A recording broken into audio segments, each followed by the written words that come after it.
Minha Nossa Senhora, saiu agora. Que excelente notícia, viu? O que tá acontecendo com o Santos nessas últimas horas pegou todo mundo completamente de surpresa. É daquelas reviravoltas de bastidor que, se confirmadas como estão sendo costuradas, mudam o rumo do clube já nesse começo de temporada. E eu te falo uma coisa, torcedor. O que começou como um simples plano B virou algo muito maior, se conectou com saídas importantes, bastidores pesados, decisões estratégicas e um recado claro de que 2026 não vai ser um ano qualquer para o Peixe. Então fica comigo até o final, porque a última informação muda completamente a leitura de tudo isso e eu quero muito saber se você concorda ou não. O Santos se mexeu rápido no mercado e enquanto muita gente ainda tentava entender por que a negociação por Felipe Loyola travou, o clube já tinha um outro caminho bem avançado nos bastidores. E não é qualquer nome. O Peixe chegou a um acerto verbal com Thiago Maia para um contrato de 3 temporadas, válido até dezembro de 2028. Isso mesmo. Thiago Maia está muito perto de voltar para Vila Belmiro, com bases salariais e contratuais já acertadas, tudo colocado no papel, faltando basicamente um último movimento formal para que o negócio seja concluído de vez.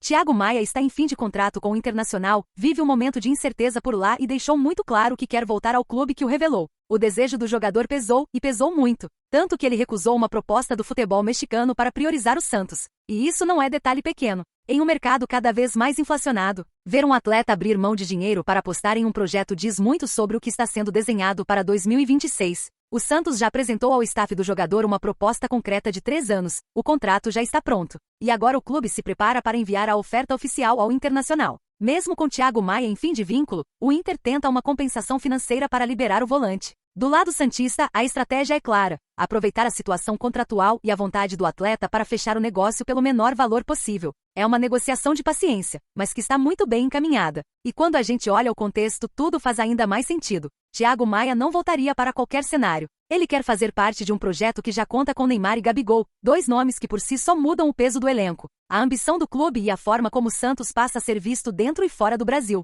O Campeonato Paulista começa agora, o clima é de retomada, e o Peixe mostra que não está apenas participando, está tentando se reconstruir com identidade. Thiago Maia, revelado pelo Santos, teve papel importante em sua primeira passagem. Foi bicampeão paulista em 2015 e 2016, cresceu, ganhou projeção, foi para a Europa e rodou por clubes grandes do Brasil. Um retorno nesse momento carrega muito simbolismo. Não é só um reforço técnico, é uma tentativa de resgatar uma espinha dorsal santista em um elenco que sofreu demais nos últimos anos. Mas enquanto uma porta se abre, outras estão claramente se fechando. E isso também faz parte do processo. Segundo informações do jornalista Fábio Sormani, o Santos está muito perto de acertar 2 saídas importantes do elenco, Souza e Vitor Hugo. E atenção, porque essas negociações estão tão avançadas que a dupla pode nem sequer entrar em campo na estreia do Campeonato Paulista. No caso de Souza, a situação chama muita atenção. O lateral esquerdo deve ser negociado com o Tottenham, da Inglaterra. O clube inglês estaria disposto a pagar cerca de 15 milhões de euros, o que representa algo em torno de 94 milhões de reais.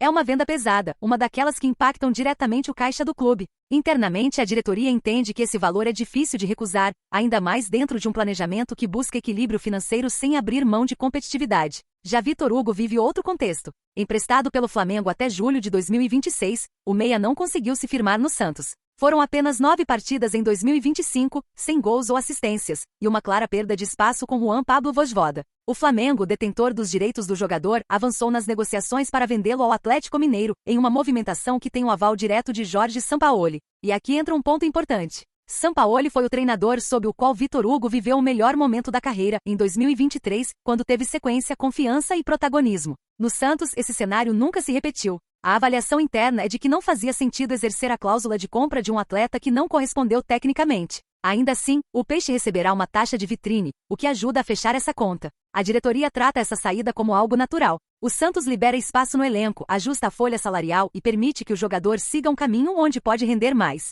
Flamengo monetiza um ativo, o Atlético aposta em uma recuperação, e o Peixe segue focado no próprio planejamento. E falando em planejamento, o início de 2026 carrega um peso enorme para o Santos. Não é exagero dizer que cada jogo do Paulistão já começa com clima de decisão. O último título estadual foi em 2016. Desde então, Corinthians, Palmeiras e São Paulo se revezaram no topo, enquanto o Peixe acumulou eliminações precoces e campanhas frustrantes. A fila virou incômoda, pesada e mexe com a identidade do clube. Essa pressão não é exclusiva do Santos. No Rio, o Vasco vive situação parecida, também sem título estadual desde 2016. Mas no caso santista, o contraste dói ainda mais porque o clube carrega uma história gigantesca, uma camisa que sempre esteve associada a protagonismo, ousadia e títulos. Cada temporada que começa sem resposta aumenta a cobrança. E talvez por isso o Santos tenha apostado tão forte em nomes que mudam o ambiente. A chegada de Gabigol é o maior símbolo disso. O menino da Vila que volta para reescrever a própria história. Mas o que pouca gente sabia é que esse retorno teve um lobby pesado nos bastidores. E quem abriu o jogo foi William Arão.